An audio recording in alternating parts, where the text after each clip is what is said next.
राजस्थान के एक छोटे से गांव के बाहर रेत के टीलों के बीच एक पुराना खंडहर पड़ा था। लोग उसे काला महल कहते थे। कहा जाता था कि वहां एक जिन रहता है। गांव वाले दिन में भी उस ओर नहीं जाते थे। रात का नाम लेना ही पाप समझते थे, क्योंकि जो भी उस रास्ते से गुजरा वो फिर कभी लौटकर नहीं आया। गांव के बुजुर्ग कहते थे कि कई साल पहले उस महल में एक अमीर नवाब रहता था। नवाब के पास सब कुछ था, पर एक लालच उसे ले डूबा। उसने जिन्नात की विद्या सीखने की कोशिश की ताकि वह अमर हो जाए। कहा जाता है कि उसने एक पुराने तांत्रिक से सौदा किया था। तांत्रिक ने उसे बताया था कि अगर वह एक जिन को अपने वश में कर ले तो अमरत्व पा सकता है। नवाब ने तांत्रिक की बात मान ली, लेकिन उस विद्या को सीखते सीखते उसने वो दरवाजा खोल दिया जो इंसान के लिए बंद था। उस रात महल में अंधेरा छा गया। आसमान में बिजली कड़कने लगी और हवाएं किसी अज्ञात शक्ति की तरह चीखने लगी। नवाब ने तांत्रिक को बुलाया, लेकिन तब तक देर हो चुकी थी। महल के भीतर एक परछाई उठी। वो जिन था, काला, विशाल और अग्नि जैसी लाल आंखों वाला। उसने नवाब से कहा कि तूने मुझे बुलाया है तो अब तू मुझसे नहीं बच सकता। नवाब डर गया। वो भागने लगा, लेकिन जिन ने हंसते हुए कहा कि अब तेरा शरीर मेरा घर बनेगा। और पल भर में वो नवाब में समा गया। उस दिन के बाद नवाब पागल सा हो गया। कभी खुद से बात करता, कभी महल की दीवारों से, और कभी जोर जोर से चिल्लाने लगता कि मुझे छोड़ दे। कुछ दिन बाद गांव वालों ने देखा कि महल में आग लगी हुई है, पर भीतर कोई नहीं था। तब से वह महल खंडहर में बदल गया, और वहां रात को अजीब आवाजें आने लगीं। कभी किसी के रोने की, कभी किसी के हंसने की, कभी किसी के चलने की। लोग कहते थे वो नवाब नहीं जिन था, जो अब भी उस जगह का मालिक है। सालों बाद गांव का एक नौजवान जिसका नाम सलीम था, उसने तय किया कि वो सच पता लगाएगा। उसके दोस्तों ने मना किया, पर सलीम नहीं माना। रात को 12 बजे वो अकेला टॉर्च लेकर उस महल की ओर चला। चारों ओर सन्नाटा था, रेत उड़ रही थी और दूर कुत्ते भौंक रहे थे। महल का दरवाजा टूटा हुआ था, उसके ऊपर चमगादड़ उल्टे लटके थे, जैसे कोई उसे चेतावनी दे रहे हों। सलीम ने अंदर कदम रखा। दीवारों पर पुराने चित्र टंगे थे जिन पर खून जैसे निशान थे। हवा में सड़न की गंध थी। अंदर अंधेरा था। अचानक उसे किसी के चलने की आवाज आई। वो बोला, कौन है? पर कोई जवाब नहीं आया। फिर उसने पीछे देखा। एक परछाई दीवार पर हिली। वो टॉर्च उस पर डाली, पर वहां कुछ नहीं था। फिर ऊपर से किसी के हंसने की आवाज आई। वो डर गया, पर फिर भी आगे बढ़ा। महल के बीचों बीच एक बड़ा कमरा था। वहां एक टूटा हुआ आईना रखा था, और उसके सामने एक पुराना सिंहासन। सलीम ने जैसे ही आईने में देखा, उसे अपना चेहरा नहीं बल्कि किसी और का चेहरा दिखा। काले रंग का चेहरा, आंखें आग जैसी। वो बोला, मुझे क्यों जगा दिया इंसान? सलीम पीछे हटा, पर उसके कदम जम गए। वो आवाज फिर आई, मैं वो हूं जो तेरे नवाब ने जगाया था, जिसे उसने बंद करना चाहा पर बंद न कर सका।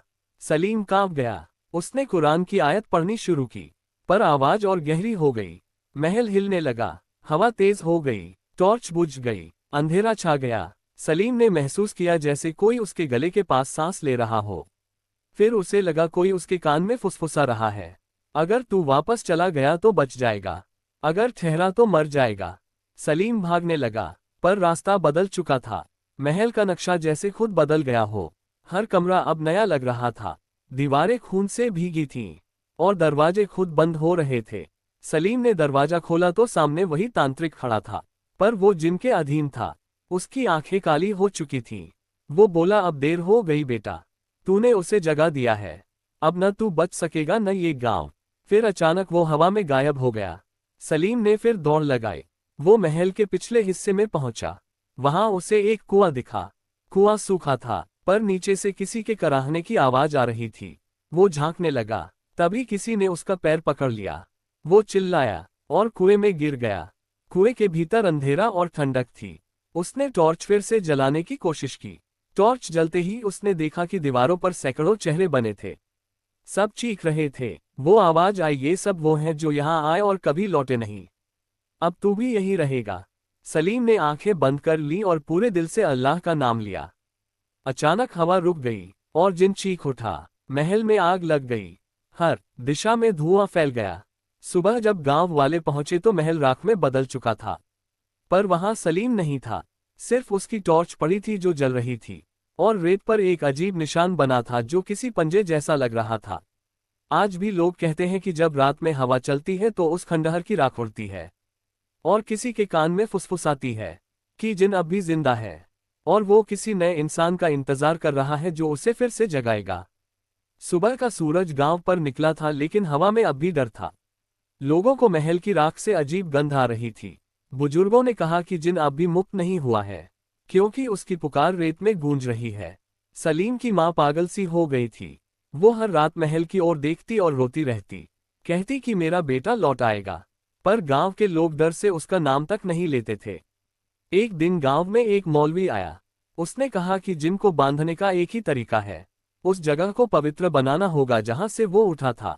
मौलवी ने कहा कि कोई भी उस स्थान तक पहुंचना चाहे तो उसे पहले अपनी आत्मा को मजबूत करना होगा, क्योंकि वहां जाने वाला हर इंसान जिनकी आंखों में झांकता है और खुद को खो देता है। सलीम की मां ने कहा मैं जाऊंगी, पर मौलवी ने उसे रोका। कहा अगर तुम गई तो मर जाओगी। फिर गांव के 3 जवान साथ जाने को तैयार हुए। उनमें एक सलीम का दोस्त आरिफ था, दूसरा करीम और तीसरा इमरान। तीनों ने रात को तैयारी की। मौलवी ने उन्हें एक छोटा ताबीज दिया और कहा कि इससे जिन पास नहीं आएगा, पर ध्यान रखना कि डर को दिल में मत आने देना, क्योंकि जिन डर से ही जीता है। रात के 12 बजे वे तीनों महल की राख के पास पहुंचे। हवा एकदम ठंडी थी, रेत उड़कर उनके चेहरों से टकरा रही थी। आरिफ बोला सलीम यहीं कहीं होगा, हम उसे खोज निकालेंगे। करीम बोला बस जल्दी करो, मुझे यहाँ कुछ सही नहीं लग रहा। अचानक किसी ने आरिफ का नाम पुकारा। आवाज महल की राख के बीच से आई। तीनों ठिठक गए। आवाज वही थी सलीम की। आरिफ दौड़ पड़ा। करीम और इमरान भी उसके पीछे गए। राख के बीच एक जगह धुआं उठ रहा था और वहां जमीन फटने लगी। धीरे धीरे उस दरार से काली हवा निकलने लगी। मौलवी ने दूर से आयतें पढ़ना शुरू किया, पर वो हवा आयतों से भी तेज थी। वो तीनों पीछे हटे। फिर राख से सलीम निकला, पर उसका चेहरा अजीब था, आंखें लाल, आवाज भारी। वो बोला आरिफ तू मुझे लेने आया है ना? आरिफ खुश हो गया, पर करीम ने कहा ये सलीम नहीं है। सलीम बोला क्यों नहीं, मैं ही हूं, देखो मेरा चेहरा मेरा कपड़ा। पर तभी उसकी परछाई दीवार पर दिखी और वो जिन की थी। करीम बोला भागो ये जिन है, पर आरिफ ने कहा नहीं मैं उसे छोड़कर नहीं जाऊंगा। सलीम ने हाथ बढ़ाया, उसका हाथ आग की तरह गर्म था। आरिफ चिल्लाया, उसका शरीर कांपने लगा। इमरान ने ताबीज फेंका, ताबीज जल उठा। जिन चीखा, हवा में धुआं छा गया और वो सब बेहोश हो गए। सुबह जब आंख खुली तो वो गांव के बाहर पड़े थे। मौलवी पास खड़ा था। उसने कहा जिन अब सलीम के शरीर में है और जब तक वो जिन खुद से नहीं निकलेगा तब तक कोई कुछ नहीं कर सकता। आरिफ ने पूछा क्या कोई तरीका नहीं है? मौलवी बोला है पर बहुत कठिन है। सलीम को उसी कुएं में वापस भेजना होगा जहां वो गिरा था, क्योंकि जिन उसी गहराई से उठा था। करीम ने कहा फिर हम उसे पकड़ कर ले चलेंगे। मौलवी बोला वो अब सलीम नहीं है, वो आग बन चुका है। वो जब चाहे हवा में गायब हो सकता है। कई दिन बीते। गांव में अजीब घटनाएं होने लगीं। भैंसें खुद मर जाती, पेड़ों से खून टपकता, रात में बच्चों की हंसी सुनाई देती और कभी कोई दरवाजे पर दस्तक देता पर बाहर कोई नहीं होता। लोग समझ गए कि जिन अब गांव में घूम रहा है। एक रात आरिफ को अपने कमरे में सलीम दिखा। वो मुस्करा रहा था। बोला मैंने कहा था ना मैं लौट आऊंगा। आरिफ डर से कांप गया। सलीम ने कहा अब मैं अकेला नहीं रहूंगा, तू भी मेरे साथ चल। आरिफ ने कुरान उठाए। सलीम हंसने लगा। हवा में बिजली सी कौंधी। कमरा हिल गया। दीवार पर काले निशान बन गए। आरिफ बेहोश हो गया। सुबह लोग आए तो उसका शरीर जला हुआ था, पर जिंदा था। उसने कहा वो सलीम नहीं था, वो जिन था। मौलवी ने फिर कहा कि अब इसे खत्म करने का समय आ गया है। उन्होंने कहा आज रात हम सब वहां जाएंगे जहां से जिन निकला था। पूरे गांव के कुछ मर्द साथ चले। रात को उन्होंने मशालें जलाईं और कुरान की तिलावत शुरू की। हवा तेज हो गई। कुएं से रोशनी निकली। वो बोला तुम मुझे नहीं बांध सकते, मैं आग का हूं, मैं आजादी का हूं। मौलवी ने कहा अगर तू आग है तो खुद को जला दे। जिन हंसा। फिर महल की राख से सलीम बाहर निकला। वो बोला मौलवी तूने मुझे धोखा दिया, तूने कहा था कि मैं अमर बनूंगा। सब चौंक गए। मौलवी कांप गया। करीम बोला क्या ये वही तांत्रिक है? मौलवी ने सिर झुका लिया। वो बोला हाँ मैं ही वो हूं जो पहले नवाब के लिए आया था। मैंने जिनको बांधने की कोशिश की थी, पर उसने मुझसे वादा किया था अमरता का। आज मैं देख रहा हूं उसने अब सलीम को चुना है। गांव वाले भागने लगे। हवा में आग के गोले घूमने लगे। इमरान ने ताबीज फिर फेंका। इस बार वो ताबीज कुएं में गिरा। कुएं से सफेद रोशनी निकली। जिन चीखा। सलीम का शरीर कांपने लगा। वो गिर पड़ा। हवा में से एक परछाई निकली। वो काली थी, धीरे धीरे कुएं में समा गई और सब कुछ शांत हो गया। सलीम जमीन पर पड़ा था, सांस ले रहा था। मौलवी रो पड़ा, कहा मुझसे बड़ी भूल हुई। गांव के लोग सलीम को घर ले गए। वो कई दिन तक सोता रहा। जब जागा तो उसे कुछ याद नहीं था। वो बोला मैं कहाँ हूँ। माँ ने कहा तू जिन से लड़कर लौटा है। सलीम बोला कौन जिन। उसकी आंखों में मासूमियत थी, पर मौलवी को यकीन नहीं था। वो रोज उसके घर के बाहर आयतें पढ़ता। एक रात जब सब सो रहे थे, मौलवी ने देखा कि सलीम छत पर खड़ा आसमान की ओर देख रहा है। उसकी आंखें फिर लाल हो गईं। वो धीरे से बोला मैं लौटूंगा, और हवा में गायब हो गया। सुबह उसकी माँ ने घर खाली पाया। सिर्फ दीवार पर लिखा था, जिन कभी मरता नहीं। सलीम के गायब होने के बाद गांव फिर से सन्नाटे में डूब गया। लोगों ने सोचा अब जिन खत्म हो गया होगा, पर मौलवी जानता था कि जिन कभी खत्म नहीं होता, वो सिर्फ जगह बदलता है। गांव के चारों ओर अजीब हरकतें होने लगीं। पेड़ों की छाया उल्टी दिखती, जानवर रात में भागते, और कुएं से किसी के फुसफुसाने की आवाज आती। मौलवी ने कहा जिन ने अब किसी और जगह को अपना ठिकाना बना लिया है। कुछ दूर एक और गांव था जिसका नाम था नूराबाद। वहां के लोग खेती करते और रात को जल्दी सो जाते। एक दिन नूराबाद में अजीब हादसा हुआ। एक किसान की बेटी सबा खेत से लौट रही थी। रात थी, आसमान में बादल छाए थे। अचानक उसे किसी ने नाम से पुकारा। वो मुड़ी तो वहां कोई नहीं था। फिर पीछे से वही आवाज आई, सबा। वो डर गई। वो भागी, पर रास्ता जैसे बदल गया। हर दिशा में रेत और अंधेरा। तभी उसके सामने सलीम खड़ा था। वो बोला डर मत, मैं रास्ता दिखाने आया हूँ। सबा बोली तू कौन है। वो बोला मैं उस गांव से हूँ जो अब मिट चुका है। मैं भटक रहा हूँ, मुझे मुक्ति चाहिए। सबा को उस पर दया आई। वो बोली मैं तेरी मदद करूंगी। वो बोला मदद का सिर्फ एक तरीका है, मुझे अपने घर की चौखट पर जगह दे। रात को जब तू सोए तो मेरा नाम ले। सबा ने कहा ठीक है। वो घर आ गई। माँ ने पूछा देर क्यों हो गई। वो बोली रास्ता भटक गई थी। रात को जब सब सो गए तो सबा ने आंख बंद की और बोली सलीम। तभी खिड़की से हवा का झोंका आया। दीपक बुझ गया और कमरे में सन्नाटा छा गया। सबा को लगा कोई पास बैठा है। धीरे से किसी ने उसके कान में कहा अब मैं यहाँ हूँ। अगली सुबह जब सबा उठी तो उसके चेहरे पर काले निशान थे। उसकी आंखें लाल लग रही थीं। माँ ने पूछा क्या हुआ। वो बोली कुछ नहीं, बस नींद नहीं आई। दिन बीते। सबा अब चुप रहने लगी। कभी खुद से बात करती, कभी दीवार को देखती रहती। रात में घर के बर्तन अपने आप गिरते। माँ डर गई। उसने मौलवी को बुलाया। मौलवी ने सबा को देखा। उसने कहा ये वही जिन है जो सलीम के साथ गया था, अब इस लड़की में समा गया है। लोगों ने कहा अब क्या किया जाए। मौलवी ने कहा इस बार इसे रोकना मुश्किल है, क्योंकि अब जिन और लड़की का शरीर एक हो चुका है। सबा मुस्कुराने लगी। उसकी आवाज भारी हो गई। वो बोली तुम सब मुझे रोक नहीं सकते। मैं अब इंसान नहीं हूँ, मैं आग हूँ। हवा उसके चारों ओर घूमने लगी। मौलवी ने आयतें पढ़नी शुरू की। घर हिलने लगा, छत से धूल गिरने लगी, बिजली कड़की, और सबा की आंखों से आंसू नहीं आग निकलने लगी। वो बोली मैं मुक्ति नहीं चाहती, मुझे सिर्फ इंसान चाहिए। मैं उनकी आत्मा लूंगी। सबा हवा में उठ गई।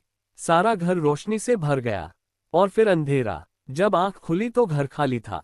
सबा गायब थी। उसकी माँ जमीन पर बेहोश पड़ी थी। मौलवी ने कहा वो अब गांव छोड़ चुकी है। वो जहां जाएगी वहां मौत जाएगी। कुछ महीने बाद नूराबाद के पास के शहर में हादसे बढ़ गए। लोग कहते किसी लड़की को रात में सड़कों पर देखा गया जो लाल कपड़े पहने थी। उसकी आंखें चमकती थीं, और उसके पीछे सलीम की परछाई दिखाई देती। जो कोई उसे देख लेता वो बीमार पड़ जाता, कभी हंसता कभी रोता। डॉक्टर कहते पागलपन, पर लोग कहते जिन का असर। एक रात शहर के पुलिस थाने में शिकायत आई। एक आदमी बोला मैंने उस लड़की को देखा है। वो सड़क के बीच खड़ी थी।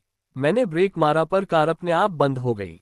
वो पास आए और बोली मुझे छोड़ दे, फिर गायब हो गई। पुलिस ने उस इलाके में खोज शुरू की। एक सिपाही जिसका नाम अर्जुन था, उसने कहा मैं डरता नहीं। वो अकेला गया। रात को उसने उसी जगह गाड़ी रोकी। घड़ी में 12 बज रहे थे। ठंडी हवा चली। अचानक साइड मिरर में लाल आंखें दिखीं। वो पलटा, कोई नहीं। फिर पीछे से आवाज आए अर्जुन। वो बोला कौन। सबा खड़ी थी। वो बोली क्यों खोज रहा है मुझे। अर्जुन ने कहा तू कौन है। वो बोली वो जिसने जिन को जन्म दिया। अब जिन मैं हूँ। उसके बाल हवा में उड़ रहे थे। उसके पीछे सलीम की परछाई थी। अर्जुन ने ताबीज निकाला। वो बोली अब ये ताबीज कुछ नहीं करेगा। अर्जुन ने बंदूक उठाए, पर गोली चलाने से पहले ही वो हवा में गायब हो गई। अगले दिन अर्जुन सड़क किनारे बेहोश मिला। उसकी आंखें खुली थीं पर पुतलियां सफेद। वो सिर्फ एक ही शब्द बोल रहा था, जिन जिन जिन। अब शहर के मौलवी बुलाए गए। उन्होंने कहा ये कोई आम आत्मा नहीं, ये नफरत की आग है। इसका अंत सिर्फ उसी जगह होगा जहां से इसकी शुरुआत हुई थी, यानी उस पुराने खंडहर में। सब लोग डरे हुए थे, पर फिर भी कुछ बहादुरों ने जाने का फैसला किया। वो सब रात को रवाना हुए। हवा में एक बार फिर रेत उड़ने लगी। महल की राख अब भी ठंडी नहीं हुई थी। वो सबा वहां खड़ी थी। वो बोली तुम फिर आ गए। मौलवी ने कहा जिन छोड़ दे इस शरीर को। वो हंसी, बोली ये शरीर अब मेरा घर है। सलीम पीछे से बोला नहीं सबा तू रुक जा। सब चौंक गए। सलीम की परछाई महल की दीवार पर दिखाई दी। वो बोला मैंने गलती की थी, तू मुझे छोड़ दे। जिन चीखा। हवा का तूफान उठा। सब लोग जमीन पर गिर पड़े। मौलवी ने कुरान उठाए। वो पूरी ताकत से पढ़ने लगा। आवाज गूंजने लगी। सबा कांपने लगी। उसके चेहरे से धुआं निकलने लगा। सलीम बोला अल्लाह के नाम पर लौट जा। जिन चिल्लाया। कुएं से फिर रोशनी निकली। सबा चीखी और जमीन पर गिर गई। जब सब शांत हुआ तो सलीम की परछाई गायब थी। सबा बेहोश थी। मौलवी ने कहा अब जिन चला गया। पर कुएं से एक हल्की आवाज आई, मैं लौटा नहीं हूं, मैं सिर्फ सोया हूं। आज भी जब रात को रेगिस्तान में हवा चलती है तो किसी को सबा की चीखें सुनाई देती हैं। कभी किसी को रेत पर सलीम की परछाई दिखती है, कभी किसी को खंडहर के पास लाल आंखों वाली छाया दिखती है। लोग कहते हैं वो जिन अब भी वही है, बस किसी नए इंसान का इंतजार कर रहा है, जो उसके नाम को पुकारे और उसकी नींद फिर तोड़ दे। रेगिस्तान की रेत अब शांत नहीं थी। हर रात जब हवा चलती तो उसमें किसी की फुसफुसाहट सुनाई देती। लोग कहते थे वो सबा और सलीम की आवाज है, पर मौलवी जानता था कि वो जिन अब किसी और रास्ते की तलाश में है। सबा के बेहोश होने के बाद उसे दूसरे गांव ले जाया गया। वो गांव था रूहापुर। रूहापुर का नाम ही अपने आप में रहस्य था। कहा जाता था कि वहां हर 100 साल में कोई एक रात ऐसी आती है जब सारी आत्माएं जागती हैं। मौलवी ने गांव वालों को चेतावनी दी कि किसी भी हालत में रात को बाहर मत निकलना। पर उस गांव का एक लड़का था जिसका नाम आरमान था। वो पढ़ा लिखा था और इन बातों पर विश्वास नहीं करता था। वो बोला अगर जिन सच में होता तो अब तक किसी ने पकड़ लिया होता। उसने तय किया कि वो खुद उस रहस्य का सच जानेगा। रात को 12 बजे वो अकेला निकला। हवा में ठंडक थी। आसमान में चांद बादलों के बीच छिपा था। वो रेत के टीले की ओर बढ़ा जहां सबा को लाया गया था।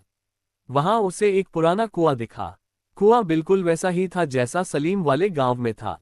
उसने झांका। नीचे से ठंडी हवा आई और एक हल्की सी आवाज सुनाई दी, आरमान। वो चौंक गया। वो बोला कौन? फिर वही आवाज आई, मैं सबा हूं। वो बोला तू नीचे कैसे? आवाज आई, मैं यहाँ कैद हूं, मुझे निकालो। आरमान ने रस्सी डाली। जैसे ही वो नीचे जाने लगा हवा का झोंका उठा। आवाज बदल गई, तूने मुझे जगाया इंसान, अब मैं आजाद हूं। आरमान गिर पड़ा। नीचे से लाल धुआं उठा। जमीन कांपने लगी और कुएं से जिन निकला। काला धुआं और आग की तरह जलती आंखें। वो बोला मैं लौट आया हूं। आरमान बेहोश हो गया। सुबह जब लोग पहुंचे तो कुआं गायब था। बस वहां एक जलता हुआ ताबीज पड़ा था। मौलवी ने उसे देखा और बोला ये वही ताबीज है जो सलीम ने कभी पहना था। अब जिन ने नया शरीर पा लिया है। रात को आरमान अपने घर लौटा, पर अब वो पहले जैसा नहीं था। उसकी आंखें गहरी लाल हो गई थीं।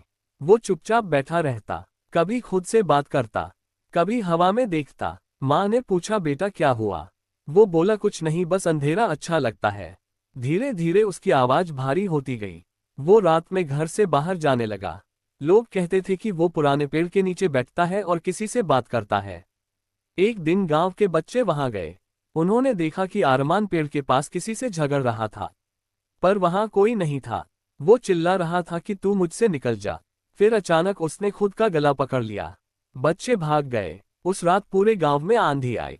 घर कांपने लगे, दरवाजे अपने आप खुलने लगे और सबा की हंसी गूंजने लगी। मौलवी बोला अब जिन और ताकतवर हो गया है, क्योंकि उसने इंसान के डर को जीत लिया है। अब कोई आयत काम नहीं करेगी। सिर्फ वही इंसान उसे रोक सकता है जिसकी आत्मा में न डर हो न लालच। पर ऐसा इंसान कहाँ था? गांव के एक बुजुर्ग जिसका नाम रहीम था बोला मैं जाऊंगा। मैंने अपनी जिंदगी में बहुत कुछ देखा है, अब डर नहीं बचा। रहीम अकेला रात को आरमान के घर पहुंचा। दरवाजा खुला था, अंदर दिए बुझ चुके थे। आरमान कमरे में खड़ा था, उसकी आंखें चमक रही थीं। वो बोला, तू आया है मुझे रोकने? रहीम ने कहा, तू जिन है? वो बोला, हाँ, पर मैं वो भी हूं जो तेरे भीतर है। हर इंसान के अंदर एक जिन छिपा है, जब वो गुस्सा करता है, जब वो लालच करता है। मैं वही हूं। रहीम बोला, अगर तू इंसान के भीतर है तो मैं तुझे अपने भीतर से निकालूंगा। वो आंखें बंद करके आयतें पढ़ने लगा। जिन हंसा, बोला, तेरा खुदा तुझे नहीं बचाएगा। रहीम बोला, खुदा हर जगह है, यहां भी। हवा में कंपन हुआ, कमरे की दीवारें कांपने लगीं। आरमान चीखा, उसके शरीर से काला धुआं निकला। वो जिन चीखा, आसमान में बिजली कड़की। रहीम गिर पड़ा, लेकिन जिन का धुआं कुएं की ओर लौट गया। वो कुएं में समा गया, और फिर सन्नाटा। सुबह जब गांव वाले पहुंचे तो आरमान जिंदा था, पर उसकी याददाश्त चली गई थी। वो बच्चों की तरह बोलने लगा। मौलवी ने कहा, ये अच्छा हुआ, अब वो जिन से मुक्त है। पर कुएं से फिर आवाज आए, मैं गया नहीं हूं, मैं बस किसी और का इंतजार कर रहा हूं। योजक चिन्ह, योजक चिन्ह, योजक चिन्ह। अब रूहापुर के लोग रात को कभी उस कुएं के पास नहीं जाते। कहते हैं कि अगर कोई वहां जाकर 3 बार अपना नाम बोले तो जिन उसकी आवाज सुन लेता है, और फिर उसकी परछाई उसके साथ चलने लगती है। कई लोगों ने कहा कि उन्होंने रात में किसी को सड़क पर देखा जो लाल आंखों से मुस्करा रहा था। कभी किसी के कान में कोई फुसफुसाता, कभी कोई दरवाजे पर दस्तक देता। मौलवी अब बूढ़ा हो गया था। वो बोला, ये जिन तब तक रहेगा जब तक इंसान अपने अंदर के अंधेरे को खत्म नहीं करेगा, क्योंकि वो जिन बाहर से नहीं आता, वो इंसान के भीतर से पैदा होता है। योजक चिन्ह, योजक चिन्ह, योजक चिन्ह। आज भी रेगिस्तान की उस दिशा में जहां रूहापुर है, लोग कहते हैं कि कभी कभी हवा के साथ एक आवाज आती है, मैं लौटूंगा। और उस वक्त रेत अपने आप घूमने लगती है, जैसे कोई अदृश्य शक्ति वहां चल रही हो। लोग दरवाजे बंद कर लेते हैं, दीपक बुझा देते हैं, और आंखें बंद कर फुसफुसाते हैं, खुदा मुझे बचा। रूहापुर की घटना के कई साल बीत गए। लोगों ने सोचा अब वो जिन मिट चुका है, पर हवा में अब भी वही सर्दी थी। रेत के नीचे कुछ अब भी जागा हुआ था। फिर एक दिन उस इलाके के पास एक नया शहर बसाया गया। शहर का नाम रखा गया नई उजाला कॉलोनी। लोग कहते थे अब यहाँ पुराने किस्से खत्म हो गए, पर अंधेरा कभी खत्म नहीं होता, वो बस जगह बदलता है।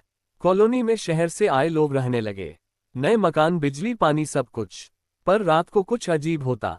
कभी किसी का मोबाइल अपने आप ऑन हो जाता, कभी किसी के घर की लाइट टिमटिमाती, कभी बच्चे कहते कि उन्होंने खिड़की के बाहर किसी को देखा।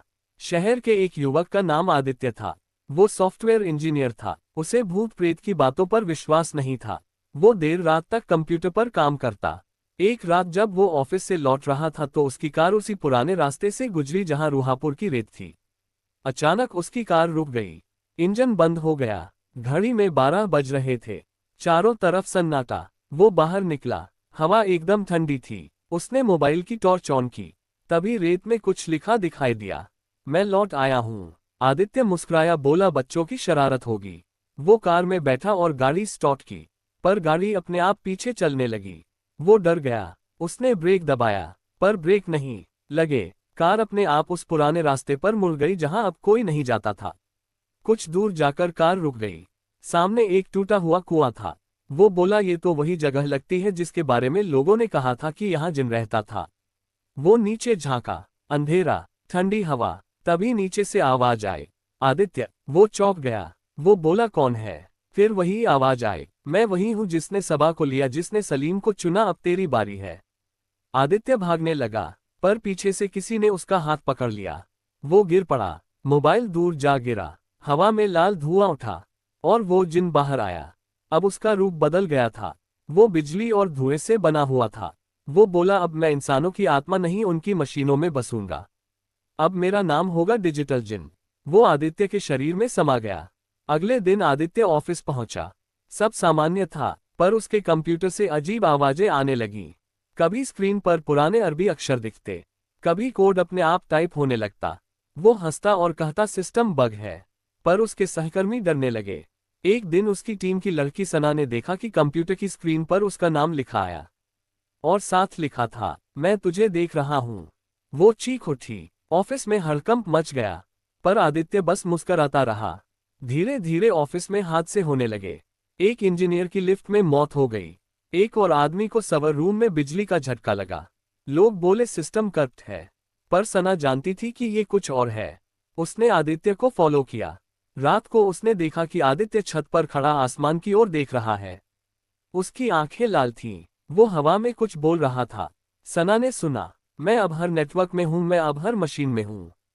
वो डर गई। अगले दिन उसने मौलवी को बुलाया, वही पुराना मौलवी जो अब बूढ़ा हो चुका था। उसने कहा, मैंने कहा था जिन खत्म नहीं होता वो रूप बदलता है। अब वो बिजली में बस गया है। अब अगर किसी ने उसका नाम लिया तो वो उसके फोन में आ जाएगा। मौलवी ने आदित्य के कमरे में कुरान की आयतें पढ़नी शुरू की। हवा चलने लगी, लाइटें बुझ गईं, लैपटॉप अपने आप ऑन हुआ। स्क्रीन पर लिखा आया, तू मुझे रोक नहीं सकता, मैं अब डेटा बन चुका हूं। मौलवी ने ताबीज को स्क्रीन पर फेंका, वो फटा। आवाज आया, लाइटें वापस आईं। आदित्य बेहोश था, पर जब आंख खुली तो उसकी याद चली गई थी। वो बोला, मैं कौन हूं? सना रो पड़ी, पर मौलवी बोला, ये खत्म नहीं हुआ। रात को जब सब सो गए तो सना के फोन में नोटिफिकेशन आया। नया मैसेज। उसने खोला, स्क्रीन पर लिखा था, हेलो सना, क्या तू मुझे पहचानती नहीं? मैं वही हूं आदित्य, अब मैं तेरे अंदर आना चाहता हूं। फोन से लाल रोशनी निकली। सना चीख पड़ी, फोन गिरा, कमरा हिल गया, लाइट फट गई, और फिर सन्नाटा। अगले दिन सना ऑफिस नहीं आई। लोग बोले वो शहर छोड़ गई, पर उसी रात शहर के सबब पर एक नई फाइल अपने आप बन गई। नाम था जिन.x। जब किसी ने उसे खोलने की कोशिश की तो स्क्रीन पर सिर्फ यही लिखा था, मैं अब हर जगह हूं। योजक चिन्ह, योजक चिन्ह, योजक चिन्ह। आज भी नई उजाला कॉलोनी में लोग कहते हैं कि अगर तुम रात को कंप्यूटर या मोबाइल पर जिन टाइप करो तो स्क्रीन पर लाल धुआं उभरता है, और एक पल के लिए कैमरा अपने आप ऑन हो जाता है, और उसमें कोई और चेहरा दिखता है। कहा जाता है वो जिन अब कोड बन चुका है। वो अब आत्माओं में नहीं बल्कि नेटवर्क में बसता है। वो इंसान की डर और जिज्ञासा से जीता है, और जब कोई उसे खोजता है तो वो उसे अपना